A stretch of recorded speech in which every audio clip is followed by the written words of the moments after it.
Hello friends, welcome back to my YouTube channel. જય શ્રી કૃષ્ણ. તો ગરમીની ઋતુ ચાલુ છે, તો ગરમીઓ માટે આપણે એકદમ એનર્જી ડ્રિંક બનાવીશું, જેનાથી આપણું દિમાગ પણ શાંત રહે અને મન પણ શાંત. તો આપણે બનાવીશું 4 ટાઈપના એનર્જી ડ્રિંક બનાવીશું. આ ડ્રિંક પીવાથી આપણને ખૂબ જ એનર્જી મળે છે. તો ગરમીમાં આ જ્યુસ પીવાથી લૂ જેવી સમસ્યામાં રાહત મળે છે. તો જોઈએ.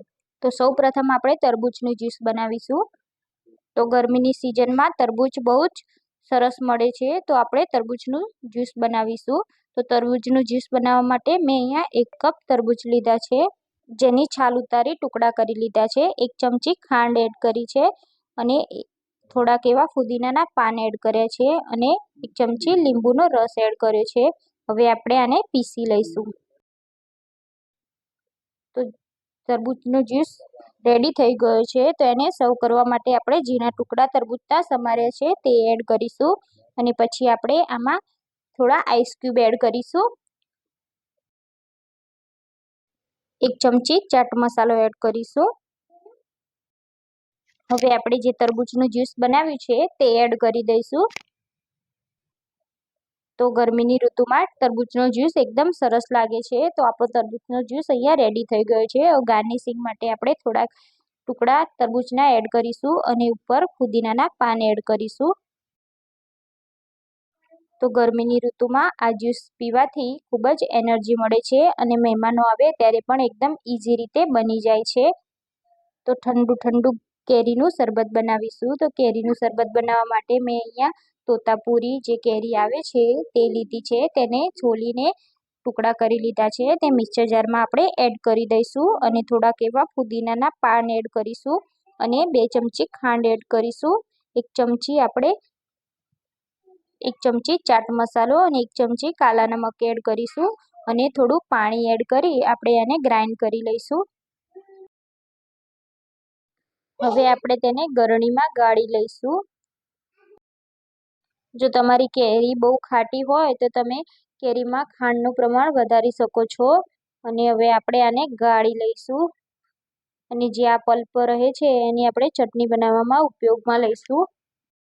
હવે આપણે કેરીના ઠંડા ઠંડા જ્યુસને સર્વ કરીશું. તો અહીંયા આઈસ ક્યુબ એડ કરી છે અને થોડો ફુદીનો અને 1 ચમચી જીરા પાવડર એડ કરીશું અને જે આપણે ગ્રાઇન્ડ કરીને રાખ્યું છે તે કેરીનું જ્યુસ એડ કરીશું. તો અહીંયા આપણો કેરીનો જ્યુસ એકદમ ઠંડો રેડી છે. તો આ કેરીનો જ્યુસ પીવાથી ગરમીમાં ખૂબ જ રાહત મળે છે અને બનવામાં પણ જલ્દી બની જાય છે.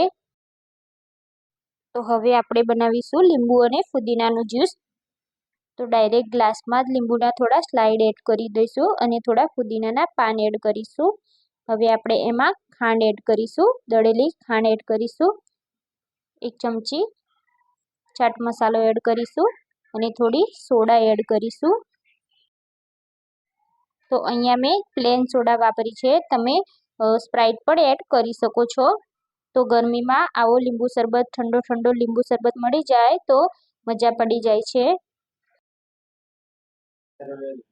તો એકદમ ટેસ્ટી અને ખૂબ જ સરસ લીંબુ શરબત આપણો રેડી થઈ ગયો છે. આને બનાવવામાં ફક્ત 5 થી 10 મિનિટ જેટલો સમય લાગે છે. હવે આપણે જલજીરા સોડા બનાવીશું. તો એના માટે આઈસ ક્યુબ લીધા છે, એને ગ્લાસમાં એડ કરી આપણે જે આ જલજીરાનું 1 રૂપિયાવાળું પેકેટ આવે છે તે એડ કરી દઈશું. 1 ચમચી લીંબુનો રસ એડ કરીશું. હવે આપણે થોડા ફુદીનાના પાન એડ કરીશું અને અહીંયા સાદી સોડા એડ કરી દઈશું. આ શરબત બનતા ખૂબ જ ઓછો સમય લાગે છે અને ટેસ્ટમાં ખૂબ જ સરસ લાગે છે. અને ઘરે કોઈ મહેમાન આવ્યું હોય તો આ શરબત ફટાફટ બની જાય છે. તો તમે આ શરબત સર્વ કરી શકો છો. તો આપણો જલજીરા શરબત અહીંયા રેડી થઈ ગયો છે. ઘરે કોઈ મહેમાન આવે તો ફટાફટ આ શરબત આપણે સર્વ કરી શકીએ છીએ. તો અહીંયા તમે આ ટાઈપના 5 જ્યુસ બનાવી શકો છો. સમરમાં આ જ્યુસ પીવાથી ખૂબ જ એનર્જી મળે છે. તો ઘરે કોઈ ગેસ્ટ આવે તો ફટાફટ આ જ્યુસ રેડી કરીને તમે સર્વ કરી શકો છો. તો તમે પણ એકવાર જરૂરથી ટ્રાય કરજો અને મને કમેન્ટમાં જરૂરથી જણાવજો. તો મળીએ ચલો નવા વિડીયોમાં. ત્યાં સુધી મારી ચેનલને સબસ્ક્રાઈબ કરી લેજો અને મારા વિડીયો ગમતા હોય તો તો મારા વિડીયોને લાઇક કરજો, શેર કરજો અને કમેન્ટ કરજો. જય શ્રી કૃષ્ણ.